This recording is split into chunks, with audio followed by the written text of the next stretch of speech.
Coming up on tonight's UAP News Show, Gary Nolan's current thoughts, the UAPDA, then and now.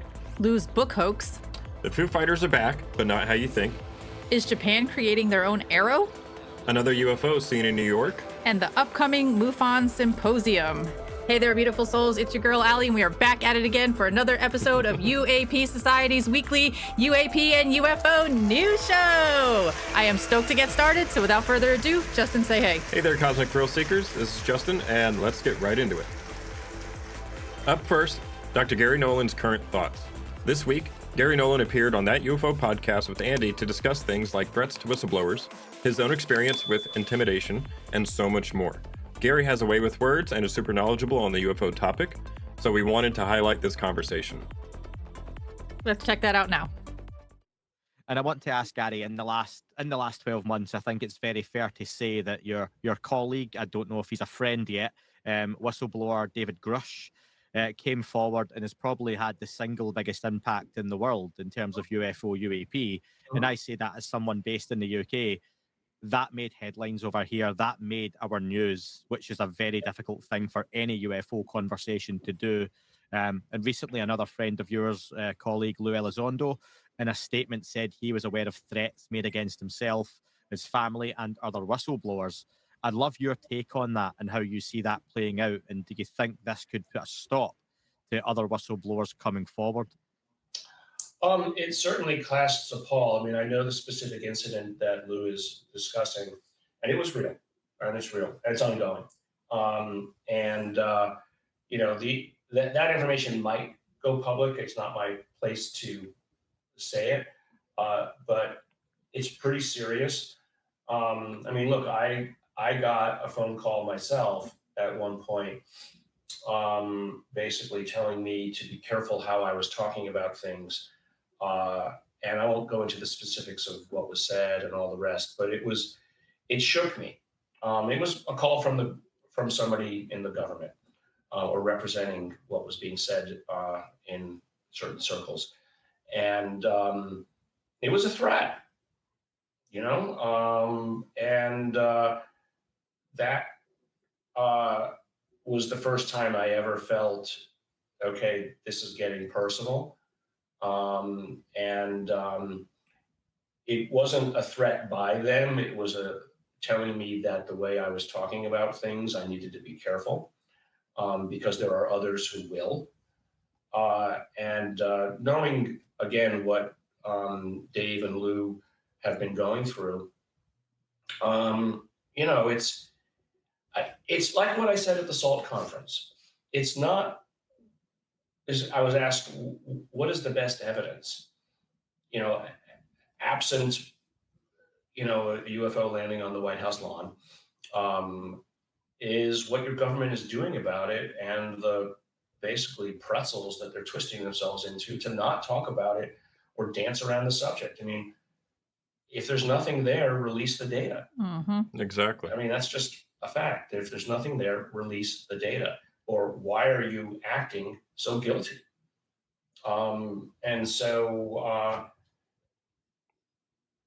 One of the acts is threatening people. I mean, that's what David Grush filed his complaint about.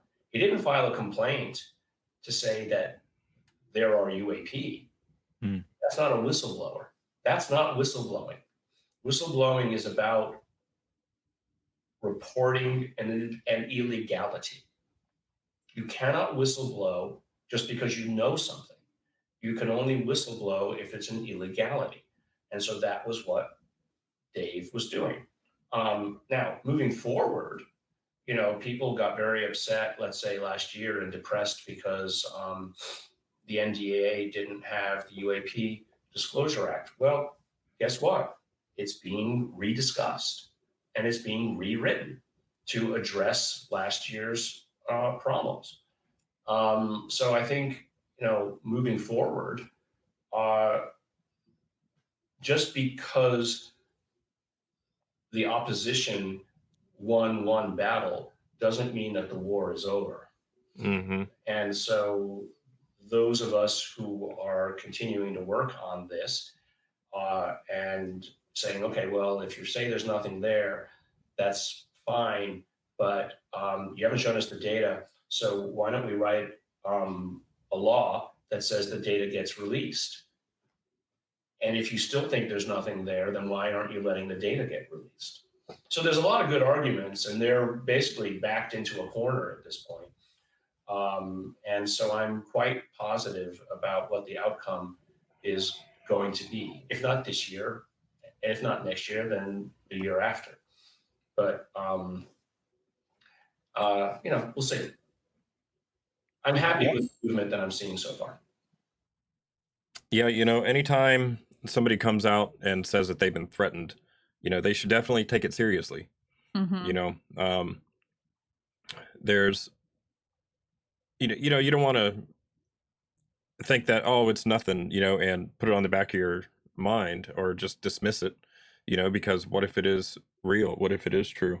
Well, I mean, there's so many people saying that they've been threatened that, I mean, I don't see how it's not true at this point. I mean, there's just so many different people at so many different instances under so many different circumstances that it's gotta be real. And I think whoever's behind all of these threats sees the UFO topic and the UFO secret as something that can really damage their game or damage their end goal. And they're literally doing anything and everything to keep their secret just that, a secret. Right. Yeah. Right. I mean, just like Dr. Gary Nolan just said, the government is literally turning itself into pretzels to not talk about this or not release the data, Right. I mean, this is ridiculous at this point. Right. And speaking of data, I mean, I was really glad that he brought up the point that the UAPDA is being rewritten to address last year's problems. Yeah. So they had the UAPDA last year. There was a couple things taken out of it. A bunch of people said that it was gutted. They weren't happy with the end result. So we're revisiting it now, and it's getting like a makeover, in other words. Mm-hmm. So speaking of that NDAA, let's just, roll into the next story. So the UAPDA then and now. A tweet from New Paradigm Institute says, "The Freedom Pact Pod with Daniel Sheehan. In this conversation, Daniel Sheehan speaks to Lewis about what the government is concealing from the public, why major UFO and UAP information is set to come out on October 18th, 2024, and how the world might respond to proof of extraterrestrial life or non-human intelligence." Here's a clip from that conversation now. National Defense Authorization Act, NDAA. The National Defense Authorization Act, Section 1833. 1833. Okay. Or get Section 1841. Okay. Title, here it is.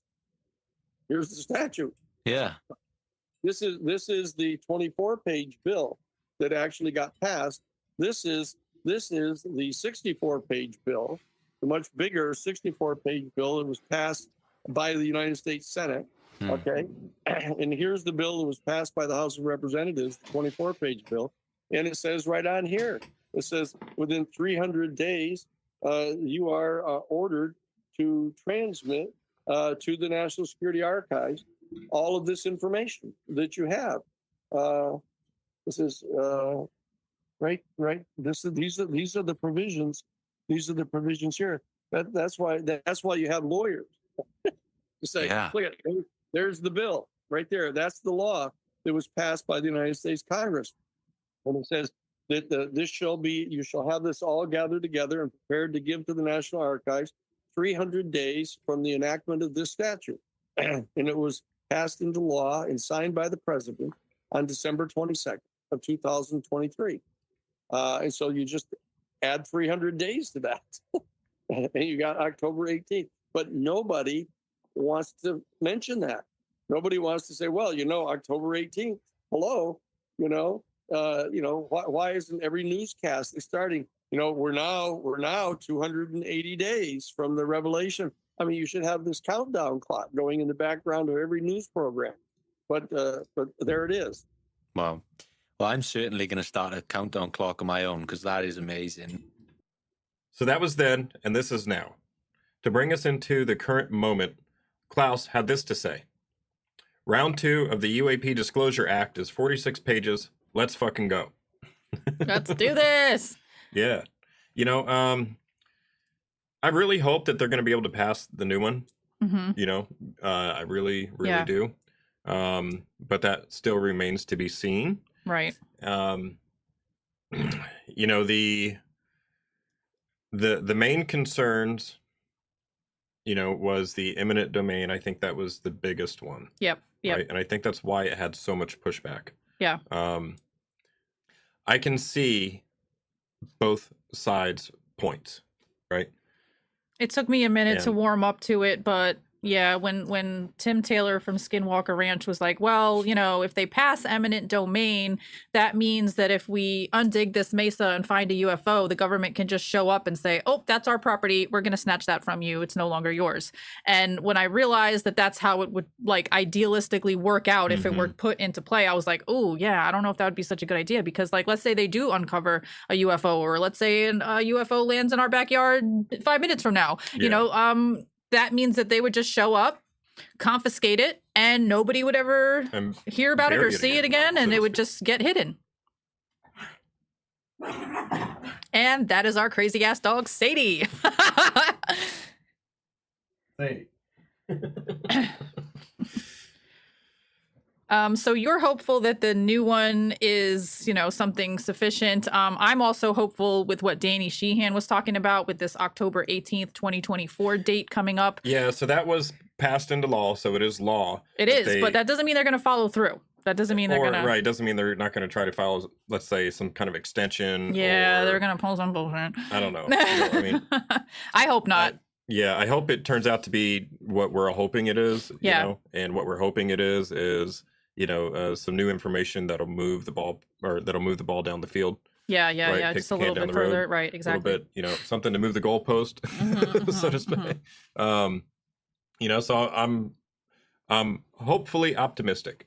Okay, and I feel like hope is something that keeps us alive a lot of the time in this field of interest or study, because you know nothing happens when it's supposed to. There's always all these things that are coming up that are supposed to be big, and then those things happen, and then there's not really like a whole lot going. I don't know. It just feels like we build up to a lot, and then we kind of get fizzled down again, and then we build up to a lot, get fizzled down. But anyways, it ebbs and flows like everything. Ebbs and flows like everything else, and all ships rise with the tide, right? So if we're all here in this together, then we'll all go through it together. But another thing that I wanted to point out is that in Danny's video, in the background on his bookshelf, he had a poster for the Contact in the Desert event that's happening actually right now. It said that it started on the 31st of last month, and it goes, I think, until June 3rd or 2nd or something like that. Which is probably when you're watching this. Right, right. Today is the 2nd. So, yeah, it's going on right now. And I think it's important that Danny gets involved in events like that. You know, we always got to keep this conversation going.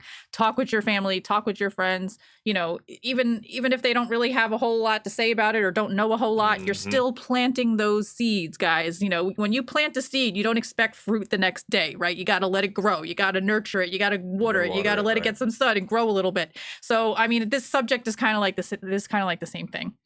Okay, so that was a little bit of a digression, but either way, you know, we always like to mention things like upcoming conferences or movies or books that are coming out. So just figured I'd throw in that little Easter egg of the Contact in the Desert happening right now as we speak. And links to the new UAP Disclosure Act can be found in the video description box below. And while we're talking about Danny Sheehan, let's roll into our next story that involves one of the people that he legally represents, Lou Elizondo.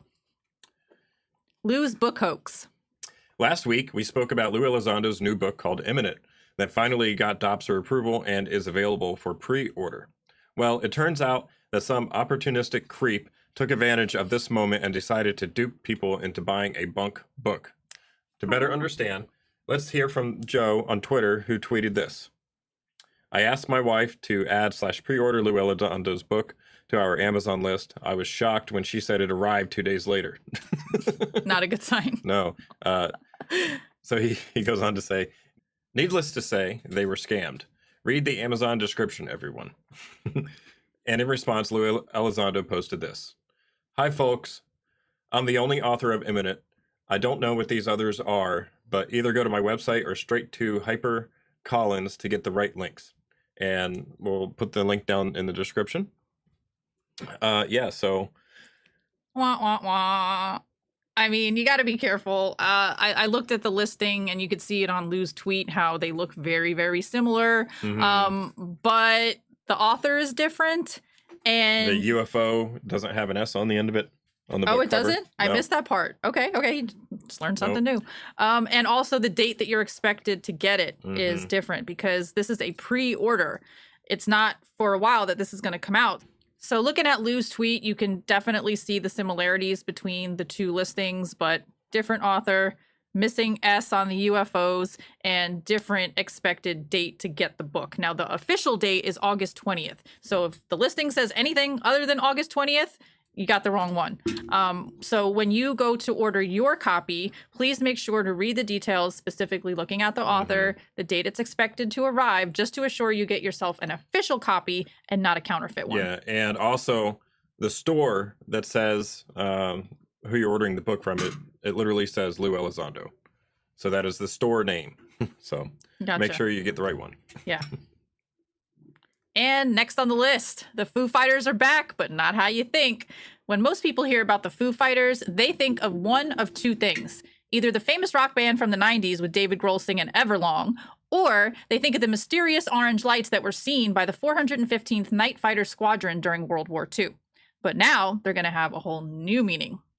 A tweet from Klaus says, the Space Development Agency's new satellites designed by Boeing are called Foo Fighters. So many little ding, ding, dings going off in my head with that one sentence alone. A pre-RFP announcement will be posted on the sam.gov website today. He told a small group of reporters designed to explain SDA's planned solicitation for an integrator to develop and run the backbone ground system for the Foo Fighter, a nested acronym for Fire Control on Orbit Support to the War Fighter Program, being developed by Boeing's Millennial Space Systems. Foo Fighter is prototyping satellites capable of high-fidelity tracking adversary missiles and providing pinpoint coordinates to operators of missile defense interceptors. To elaborate on this even more, we have a tweet from the debrief that says, the Space Development Agency's mysterious Foo Fighter program is quietly progressing towards its official launch. Here's what we know. Clicking on that pic takes you to their article that reads, the Space Development Agency has announced it is moving forward with the development of a ground system infrastructure for its experimental Foo Fighter fire control satellites.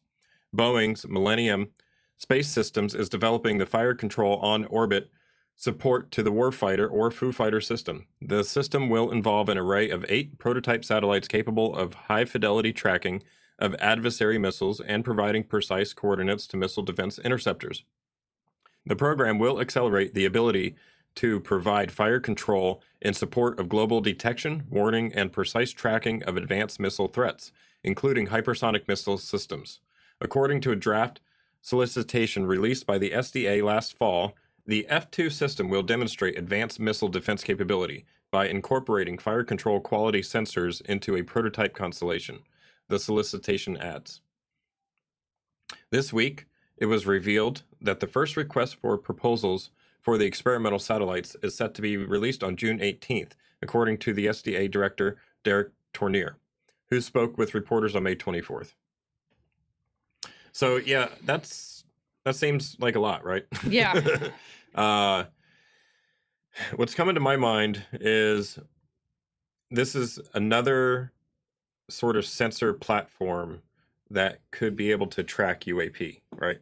This could be a cover for a sensor system to be able to track, anomalous objects. Missiles. Yeah, they're talking about how it's to track adversaries' missiles. But, and hypersonic missiles, which, I mean, that could definitely be. It could be. Right.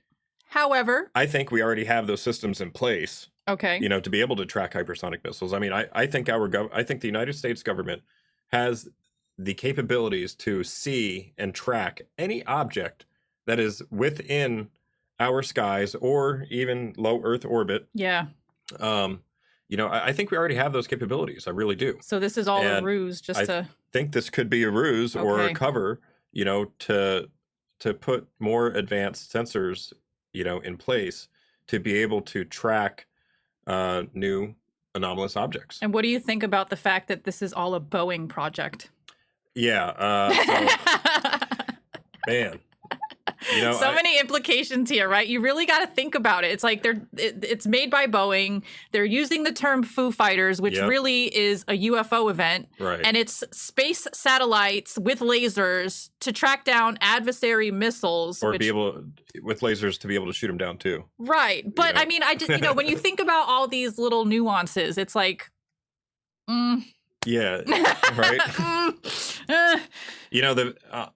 I don't have a whole lot of faith in Boeing right now, and I'll be quite honest and quite frank with you. Boeing used to be, like the best, one of the top aircraft manufacturers in the world. And he's an aviation mechanic, so he has grounds to speak on this. He's not just, I don't have personal experience working on Boeing aircraft. I have flown on a lot of Boeing aircraft. But you're in the field, so your knowledge of all these different things yes, are relevant. All right, aside from all of the issues that have come out with Boeing, right? With regard to manufacturing aircraft, Boeing is still one of the top defense contractors for the United States military. Okay. And they do have very sophisticated systems that are in orbit or even on the ground, right? So, it is conceivable that they could come up with a new set of sensors to be able to detect UAP for the government or for AARO, or, because, if it is true that our government really doesn't know what these objects are, as has been stated by Barack Obama, as has been stated by numerous other people, yet we need to build new sensor systems to be able to detect these objects, right? And so this could be, some of the new sensors that they are trying to put in space to detect some of these objects. And there are rumors that they have been shooting down UFOs for some years now. They're talking about that's how a couple of the UFO crashes have potentially allegedly happened. So this just may be another progression or evolution of whatever that technology was, and they're just putting it under the mask of, oh yeah, it's for your own defense. They always act like they're doing you a favor, right? Like, oh, we need this to protect ourselves. But do we really? Is that what you're really, really using it for? Right. Or is this all just something else? I don't know. I guess we shall see. Okay, so yes, it is possible that this satellite sensor weapon, I don't know if they're calling it a weapon system, but it is possible that this is exactly what they said it is, Sure, that is possible. However, it seems kind of unlikely. It seems like, there's... Nothing is how it seems in this field. What are we talking about? That's the easiest way to summarize that. Nothing is what it seems. Every time you think you know something, you find out 10 things you didn't know nothing about. Every time you want to get an answer to a question, you come up with 30 more questions. So it's like, you just got to stay on your toes. What do you guys think? What do you think this is? Do you think this is a cover? Do you think this is exactly what it's advertised to be? Let us know in the comments down below what you think. We try to read all the comments. And in the video description box, you can find the links to all those tweets and the articles that we're talking about, along with all of the other sources featured in this video in the order that we use them. So make sure to check that out. So is Japan creating their own AARO office? This week, an article called Bipartisan UFO Parliamentary Coalition to be launched called for an establishment of a special body for threats to Japan's security. And that was published, letting us know that Japan is in the process of creating their own AARO office. Yeah. The article, it was on a Japanese website, and we had it translated, but the translation doesn't really read right in English. So I'm just going to try to give you guys the cliff notes. So basically, they're going to be establishing an office, and Yoshiharu Asakawa of the Japan Restoration Association has been preparing for the proposal by calling on the Liberal Democratic Party, the new Komeito Party, the Constitutional Democratic Party, and others, and is poised to ask the government to establish a specialized body to collect and analyze information. The name of the parliamentary coalition is tentatively set to be Parliamentarians League for the Clarification of Unidentified Anomalies from the Perspective of Security. Right? And in the materials for its establishment, it emphasized that state-of-the-art secret weapons and drones from other countries could pose a major threat to Japan's security. We call on the government to establish a specialized agency to further strengthen intelligence gathering, analysis, and identification capabilities, as well as cooperation with the United States. Wow, good job, first of all. And second of all, I mean, I think this brings light to the fact that Japan has enough UFO activity that they need their own version of AARO. Like, I think that, you know. Yeah, this is a worldwide phenomena that's going on. Yep. You know, it's not just it's not just here in the United States, you know. It's definitely all over. Yes. We've spoken about Canada's experience with it, South America's experience with it, China, Italy, Russia, Europe. Yep. I mean, I wouldn't exclude anywhere, really. I wouldn't it's exclude everywhere, any part. you know, and yeah, I think the more types of these offices that are created, you know, around the world, will only help further the conversation and potentially lead to new data. Exactly.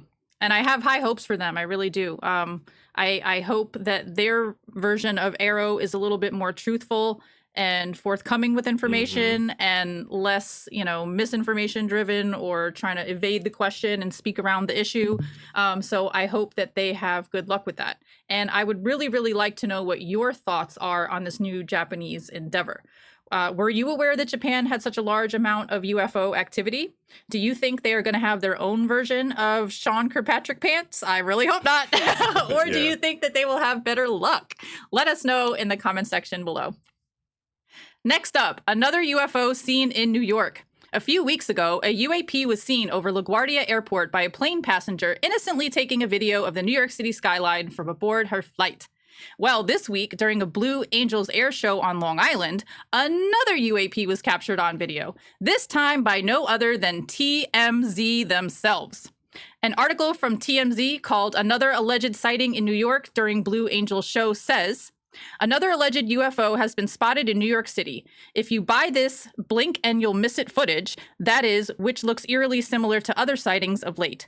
Check out this video obtained by TMZ, which lasts no more than a nanosecond, but where an unidentified object whizzes across a clear blue sky during a Blue Angels demonstration in Long Island last Friday. The object in question moves at a wildly fast speed as one of the planes does its thing in the air, and considering this is a Super Hornet jet we're looking at, it's damn impressive. For those unfamiliar with the Blue Angels, they are the U.S. Navy Flight Demonstration Squadron. So they know a thing or two about speed, and yet this thing is going faster. This is the second alleged UFO sighting in New York in recent months. By the way, and the other one was in the Empire State, looked awfully similar to this, with something whizzing across the sky. Let's look at that video now.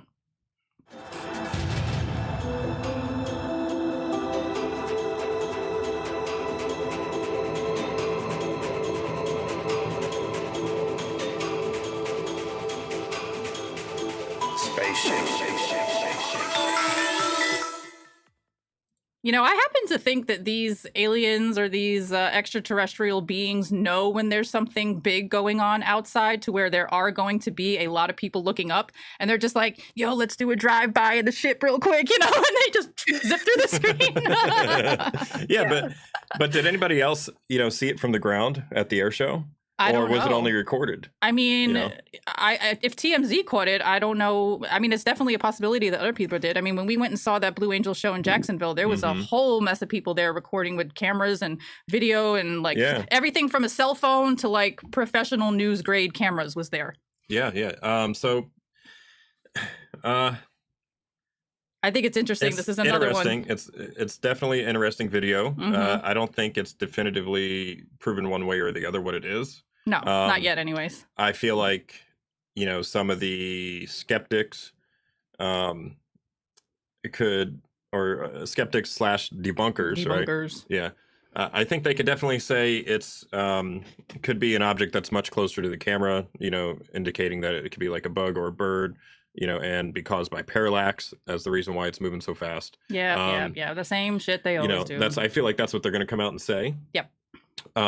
Regardless, right? I want to know if there's other, if there's another video same. of the same object, or if anybody else that was physically there on the ramp actually seen this object with their own eyes. That's what I want to know. Right, right. That's a good point. I haven't seen any other footage of it other than TMZ. So if you guys know of something, please do us a favor and drop us that link somewhere. And I'm really, really curious, like, what's your thoughts on this event? Do you think that this object in question is a UFO? How long do you think it's going to take for Mick West to say it was a balloon? Make sure to drop us a comment and let us know, along with the link if you have any other footage. And last but certainly not least, the upcoming MUFON Symposium. Let's check that out. All right. All right, and here's the website for the 2024 MUFON Symposium called The Battle for UFO Transparency. And this is taking place in the Dallas-Fort Worth area in Irving, Texas, from July 11th through July 14th. And I really, really like how they have this magnifying glass looking at the building, but it also looks like a UFO. That's pretty clever. I see what you did there, MUFON. But anyways, scrolling down, let's see what this website has to offer. Let's see. It says, what are they hiding and why? Pentagon releases videos. Whistleblowers testify. People are curious. In spite of all this, some government agencies have been hiding this information from us under the umbrella of national security. It is time for them to stop cowering behind such excuses and for them to come forward and come clean with the information. We want the truth. And then down here, we are looking at the MUFON Symposium keynote speaker, Robert Salas. That's pretty cool. I guess it's called My Personal Fight for UFO Disclosure. And the description reads, my fight for disclosure began on the day I was presented with the opportunity to publicly disclose my UAP encounter, which occurred while I was a military officer in the U.S. Air Force in 1967. My incident had been classified, but with the help of a MUFON investigator in 1994, I was able to retrieve declassified information under the Freedom of Information Act. So that's pretty cool that he's going to be there. Then it looks like Martin Willis is going to be the master of ceremonies. Is this the same Martin Willis that does the UFO podcast show? Let's see. A skeptic until his own encounter, Martin Willis changed his mind on the UFO UAP topic from closed to open. He experienced the personal sighting in 2007 in Caramel Valley, California, that solidified unidentifiable flying objects really do exist. Since this time, Martin has paid attention to what others have to say about the phenomenon with some skepticism, yet an open mind. Martin thinks we, including the U.S. government, may never find out exactly what UFOs, UAPs really are, but it is the most important and exciting puzzle yet to solve. An experienced podcaster and speaker on the UFO, UAP topic, Martin will guide our 2024 symposium towards our pursuit of real transparency and disclosure. Oh, shoot. So that is really him. Okay, cool. So that's the guy that Chris Lato went to the UAP hearings with, or that made at least, I don't know if they went together, but I know that they at least made some content together while they were there. They did a live broadcast from the UAP hearing event. So that's pretty cool. I didn't even know that. That's definitely an unexpected surprise. So pretty cool. If you want to check this out, you can go to mufonsymposium.com and register for the event and do all kind of things, see who else is on here as speakers and see what the schedule has to offer you. So yeah, that's pretty cool. You know, it seems like more people are coming forward, and I feel like the more that we have these types of symposiums, you know, or meetings or gatherings, the further we move the conversation. Yep, and that's exactly what we're trying to do with this show, you guys, and you are a part of the conversation. This is not just us talking to the camera and then it goes nowhere besides that. There's actually you guys, and we need you guys to do the same thing. Keep this conversation going. We can't let the people who want to keep this swept under the rug get away with their misinformation and disinformation acts of secrecy. We got to stand up for what we want. We got to fight for disclosure, keep this conversation going, and stay in the know. Exactly. And that concludes this week's UAP Society's UAP UFO News Show. Thanks so much for hanging out with us, and while you're here, do us a favor and smash the like button. Click subscribe, ring that notification bell, leave us a lovely comment down below, and share this video with your family and friends to help us spread the good word. Let's raise the collective consciousness together in unity. Much love, peace, and namaste.